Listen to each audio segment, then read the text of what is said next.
तर हा आरोपी सत्ताधारी पक्षाचा कार्यकर्ता असल्याचा आरोप अंबादास दानवेंनी केलाय। उज्जैनच्या दौऱ्याची जबाबदारी या आरोपीवर होती असं अंबादास दानवेंनी म्हटलंय। शिरूरमध्ये अजित पवारांच्या राष्ट्रवादीचा आमदार आहे असं देखील दानवेंनी म्हटलंय। कोणत्याही राजकीय पक्षाचा असला तरी त्याला सोडणार नाही असं शिंदेंनी प्रत्युत्तर दिलंय। मंत्र्यांच्या मांडीला मांडी लावून बसलेल्याला देखील फडणवीस सोडणार नाहीत असं वाघ यांनी म्हटलंय। बरोबर ना, त्या भागात अजितदादांच्या पक्षाचा आमदार निवडून आलेला आहे। सक्रियपणे त्याचं काम करणारा हा कार्यकर्ता आहे। मी त्या गावातून माहिती घेतली, उज्जैनला या आमदारांनी काही लोक नेले होते। हे नेण्याची जबाबदारी हा जो बलात्कार करणारा आरोपी याच्यावर होती, अशा प्रकारची स्थिती आहे। मग आता कुंपणं शेत खायला लागलं तर करायचं काय हा प्रश्न आहे।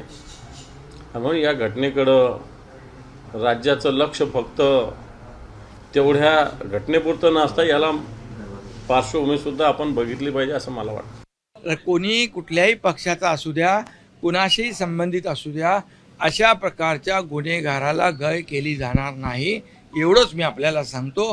कुणाशी संबंध असू द्या, कुणाशी लागेबांधू असू द्या, हा गुन्हेगार आहे आणि लाडक्या बहिणींच्यावर अत्याचार करणाऱ्या गुन्हेगारांना सोडलं जाणार नाही। एबीपी माझा, उघडा डोळे बघा नीट।